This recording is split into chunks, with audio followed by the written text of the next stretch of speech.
guys, this is Nick from ReviewOutlaw.com. Today I'm going to be talking about the profits I made for the month of August 2017. I'm going to talk about a couple trades that went right, a couple trades that went wrong for the month. I'm going to be looking for a new trade to get into this month, and I'm going to be looking at earnings. Is it a good thing? Is it a bad thing? Something we should avoid, or something that you should dive into? So let's go right into the monthly profits here. Every month I get this little Excel spreadsheet, just kind of track, and this is something good you can do in yours, just track what you're doing. That way, if you're making good trades, bad trades, if you change something in your kind of methodology, you can see if it's working or not working. So as you can see here, go through the months, but basically this month, August, made a profit of $729, commissions $42, fees, and an adjusted profit, and pretty much what I'm at. Account balance, if I close all my accounts out, keep in mind I started at $2,500. And then my total profit so far, I'm looking forward to getting this number here up to 75. That'd be a 300% markup, or actually a 200%. And then I'm looking forward to getting this number as well to 10,000. That's kind of my goal. I'm gonna see how long it takes to do that. All right, the other thing I've added recently is just average, so I can look at my average profit. And this is kind of taking some months that go real low. This was just the beginning. Some months were really high. So depending on the market, I want to kind of see what this average is, and I want to looking this number to go up over time. Just to kind of keep a average mark. As you can see, this month wasn't the best month. We had a dip in tech stocks, and I'm heavily invested in tech stocks, but it's just good to look here at the averages.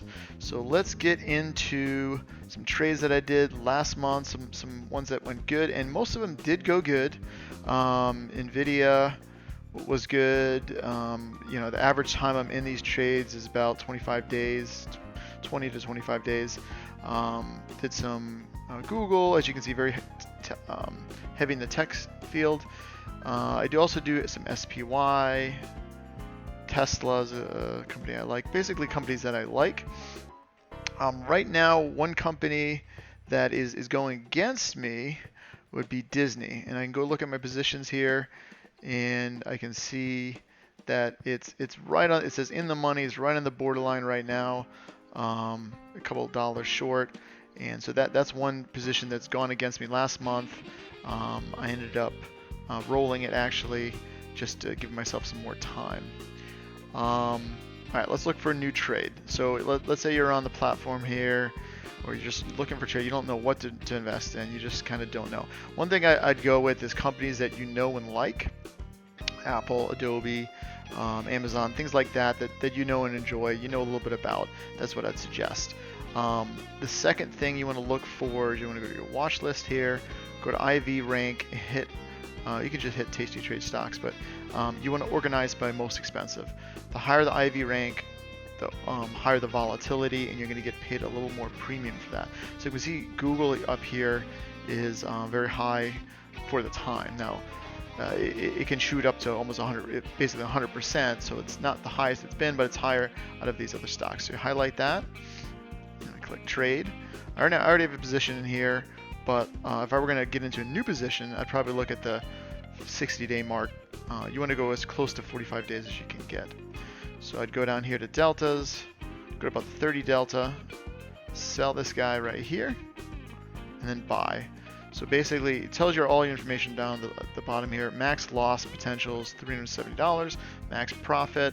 My probability of getting 50% is 79%. Probability if I just let this whole trade run out is 67, and I'm pretty happy with these. Now you could highlight both these, you can move them up, and as you can see, you're going to get a little bit more money here, but your probabilities go down. You can move the other way. Or actually, that's going to move the probabilities down, but there's more money. As you go higher, your probability goes up, but you get less money. So you can kind of adjust it depending on what your threshold is. I generally stay right around here, around the 70% mark on pop. So let's look at another trade that I was looking at, and that's Baba, another tech company. Now, as you can see here, they have earnings. So this is something that you have to be aware of. Now, earnings, it can be a good thing, it can be a bad thing. It's a little bit more risky as far as the trade goes wrong, the trade goes right, because you don't know what they're going to say for earnings. So there's all this unknown kind of built up in here, and because of that, the options are going to trade for a little bit higher value, giving you a little bit more money. So let's just put a trade in here at the 30 mark, and I'm getting about 135. As you can see, though, my probabilities are lower. Even though it's the 30 delta, my probabilities are a little bit lower here.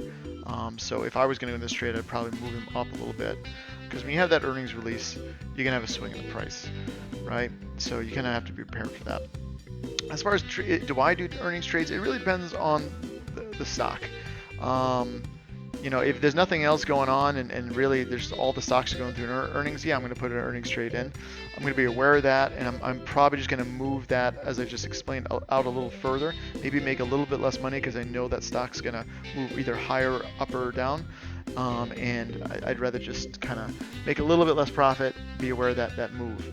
If I have a choice, though, I'm going to try to avoid our earnings. You know, if I have like 2 months here, I'm going to go the month before. As you can see where the E line is, it's going to happen after the 31st.